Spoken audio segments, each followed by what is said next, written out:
नमस्कार। आज हम एक बहुत ही दिलचस्प फ्रेमवर्क को समझने वाले हैं। ये है Shri Lal Bahadur Shastri government medical college के एंटी रैगिंग स्क्वाड का ढांचा। पता है इसमें खास क्या है? ये सुरक्षा और सपोर्ट के बीच एक कमाल का बैलेंस बनाता है। सोचिए, किसी भी कॉलेज या यूनिवर्सिटी के लिए सबसे बड़ी चुनौती क्या होती है?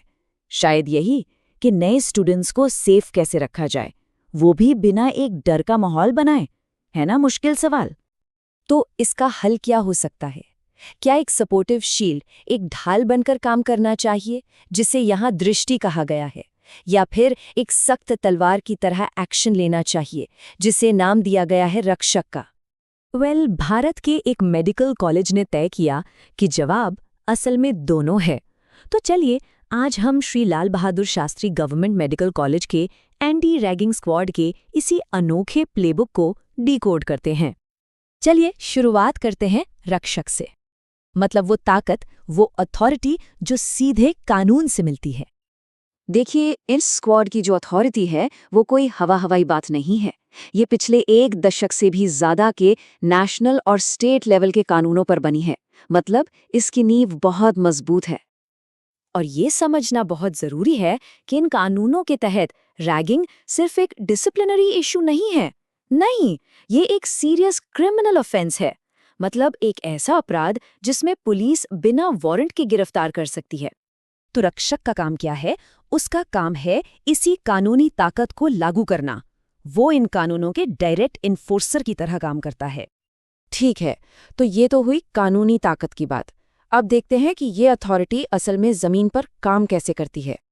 स्क्वाड की मौजूदगी वो 24 घंटे रहती है, खासतौर पर रात के वक्त। और उनका फोकस उन जगहों पर होता है जहां स्टूडेंट्स सबसे ज्यादा वल्नरेबल हो सकते हैं, जैसे हॉस्टल, कैंटीन या कॉमन रूम। लेकिन आप जानते हैं, सिर्फ घूमते रहना काफी नहीं है। रक्षक की असली ताकत है सरप्राइज। उनकी स्ट्रैटेजी में ये एलिमेंट ऑफ सरप्राइज ही है जो सबको अलर्ट रखता है। और ये कोई रैंडम काम नहीं है। अचानक रेड मारने की एक पूरी प्रॉपर प्रक्रिया बनाई गई है। हॉस्टल्स और जो हॉटस्पॉट माने जाते हैं, वहां कभी भी रेड हो सकती है। और पता है क्यों?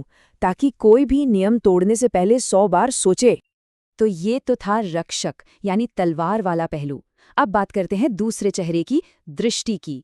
ये तलवार नहीं बल्कि एक ढाल है। इसका फोकस अथॉरिटी पर नहीं बल्कि भरोसा और सपोर्ट बनाने पर है।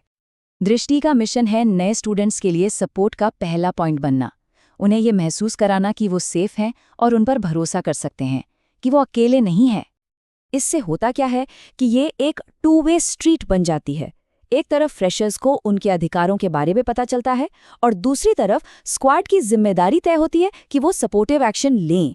जैसे फ्रेशर्स की प्राइवेसी का ध्यान रखना या जो भी जानकारी दे उसकी पहचान को सेफ रखना। लेकिन सपोर्ट का मतलब ये नहीं कि जवाबदेही न हो। और यहीं पर रक्षक का रोल फिर से सामने आता है। उसका काम है ये पक्का करना कि हर एक्शन, हर चीज डॉक्यूमेंटेड हो।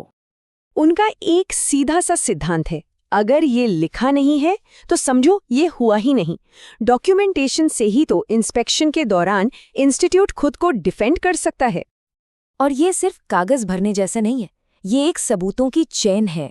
डेली लॉगबुक, रेड का रिकॉर्ड, वीकली रिपोर्ट, हर एक चीज ये साबित करती है कि इंस्टीट्यूट रैगिंग रोकने के लिए सच में काम कर रहा है। तो सवाल ये उठता है कि अगर इतनी कोशिशों के बाद भी कोई घटना हो जाए तो तब क्या होता है? तब दृष्टि और रक्षक दोनों मिलकर एक्शन में आते हैं। प्रोटोकॉल बिल्कुल क्लियर है। सबसे पहले तुरंत एक्शन लो, जो हो रहा है उसे रोको और दोनों पार्टियों को अलग करो। फिर वहीं पर पूछताछ करो, बयान और सबूत रिकॉर्ड करो और फिर बिना देर किए मामले को आगे बढ़ाओ। और यहाँ टाइमिंग बहुत क्रिटिकल है। अगर मामला गंभीर है, जैसे मारपीट या यौन उत्पीड़न का, तो पुलिस में एफआईआर दर्ज कराने के लिए सिर्फ 24 घंटे का वक्त होता है। इतना ही नहीं, पुलिस की जांच तो चलेगी ही, लेकिन उसके साथ साथ इंस्टीट्यूट को भी 1 हफ्ते के अंदर अपनी इंटरनल जांच पूरी करनी होती है। और देखिए, अकाउंटेबिलिटी सबके लिए है। गलती करने वाले स्टूडेंट्स के लिए सस्पेंशन से लेकर रस्टिगेशन तक की सजा है। लेकिन अगर स्क्वाड का कोई सदस्य अपनी ड्यूटी में लापरवाही करता है तो उसे भी एक कानूनी उल्लंघन माना जाता है और उसके भी गंभीर परिणाम होते हैं। तो आखिर में ये SLBS-GMCH मॉडल हमें क्या दिखाता है? यही कि सपोर्ट देने वाली दृष्टि की ढाल और कानून लागू करने वाली रक्षक की तलवार ये एक दूसरे के दुश्मन नहीं है, बल्कि एक सेफ माहौल बनाने के लिए दोनों का साथ होना जरूरी है। हाँ, ये सिस्टम एक खास जगह के लिए बनाया गया है, लेकिन ये एक बड़ा सवाल जरूर खड़ा करता है। क्या सपोर्ट और सख्ती का ये मिला जुला अप्रोच बाकी संस्थानों में भी सेफ्टी बनाने के लिए एक मॉडल बन सकता है? सोचने वाली बात है ना।